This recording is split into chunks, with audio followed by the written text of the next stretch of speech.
Assalamualaikum warahmatullahi wabarakatuh. Saya Dwi Devita Sari Winardi, NRP 521410006. Di sini saya akan menjelaskan mengenai Project Risk Management. Sebelumnya kita akan mendefinisikan apa sih risk itu. Nah, jadi risk atau risiko itu adalah bahaya atau akibat atau konsekuensi yang dapat terjadi akibat sebuah proses yang sedang berlangsung atau kejadian yang akan datang. Nah, lalu apa sih pentingnya kita mengetahui cara mengelola risiko? Nah, karena mengelola risiko ini penting karena setiap proyek pasti memiliki risikonya masing-masing. Dan di mana resiko ini tidak dapat dieliminasi atau dihapus secara keseluruhan. Namun, resiko ini dapat diminimalisir dengan cara memperbanyak risk assessment, lalu setiap proyek itu pasti akan muncul sebuah resiko dengan level-level tertentu. Nah, di sini dampak resiko dapat berupa yang paling fatal adalah mengenai budget, time, dan mempengaruhi scope, lalu menyebabkan kualitas proyek itu menjadi tidak sesuai harapan. Nah, oleh karena itu, risk management sangat penting di sepanjang daur hidup proyek karena munculnya ini tidak dapat diduga bisa di awal pada saat proyek berlangsung maupun di akhir. Oleh karena itu, pada PMBOK menyediakan best practice bagi project manager dan tim untuk mengelola proyek mereka secara sukses.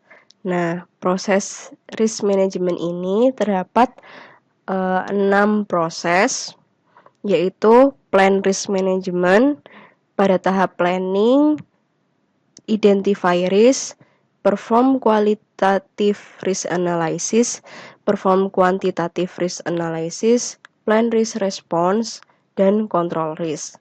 Di mana dari plan risk management hingga plan risk response merupakan tahapan dari planning, sedangkan control risk merupakan tahapan dari monitoring dan controlling. Plan risk management ini merupakan proses yang mendefinisikan bagaimana menghadapi resiko akibat aktivitas dari proyek. Nah, di sini tahapannya adalah merencanakan apa sih resiko yang terjadi. Nah, tujuannya adalah memastikan tingkat, tipe, visibilitas dari resiko apa yang akan terjadi pada proyeknya nanti. Sehingga project manager dan tim tidak terlalu mendadak untuk menghadapi risiko yang terjadi dari proyek. Yang kedua adalah identify risk.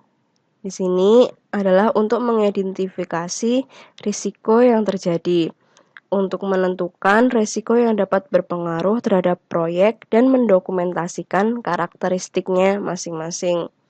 Tujuannya adalah mendokumentasikan adanya risiko dan mengantisipasi risiko tersebut. Tentunya pada plan risk management yang dibutuhkan adalah project management plan, project charter, stakeholder register yang menghasilkan risk management plan. Lalu, untuk identify risk yang dibutuhkan adalah risk management plan, cost, schedule, quality, human resource, scope baseline, dan dokumen terdahulu lainnya yang berpengaruh pada cost, quality, scope, human resource, procurement, dan lain sebagainya untuk menghasilkan risk register atau daftar resiko. Yang ketiga adalah perform qualitative risk analysis, di mana proses ini memprioritaskan risiko pada analisis jangka panjang dengan cara kombinasi peluang terjadinya risiko tersebut. Tujuannya adalah mengurangi tingkat ketidakpastian dan memfokuskan project manager untuk tetap pada risiko prioritas yang tinggi. Yang dibutuhkan adalah risk management plan, scope baseline, dan risk register untuk menghasilkan dokumen-dokumen kualitatif sehingga jika terdapat perubahan akan dihasilkan project document updates. Lalu yang keempat adalah perform quantitative risk analysis, adalah proses untuk menganalisis secara matematis atau perhitungan dari resiko pada keseluruhan tujuan proyek. Nah, di sini tujuannya adalah menghasilkan informasi kuantitatif yang mendukung pengambilan keputusan. Yang dibutuhkan adalah risk management plan, cost management plan, risk register dan jika terdapat perubahan akan dihasilkan project document updates. Yang kelima adalah plan risk response. Nah, di sini penting karena pada risk response itu memberikan pilihan dan tindakan untuk membangun peluang dan mengurangi ancaman terhadap tujuan proyek. Tujuannya menempatkan resiko ke prioritas, memasukkan resource dan aktivitas pada budget dan lain-lain. Nah, di sini kita memberikan pilihan-pilihan tindakan apa saja yang harus dilakukan kepada project manager terhadap resiko yang ada. Di sini inputnya adalah risk management plan dan risk register untuk menghasilkan project management plan updates dan project document updates.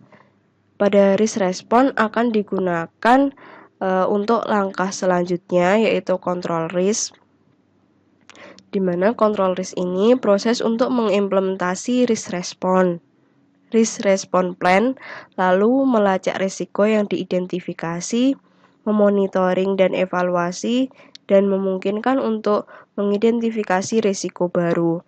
Tujuannya adalah meningkatkan efisiensi penanganan risiko terhadap project life cycle untuk terus mengoptimalkan risk response.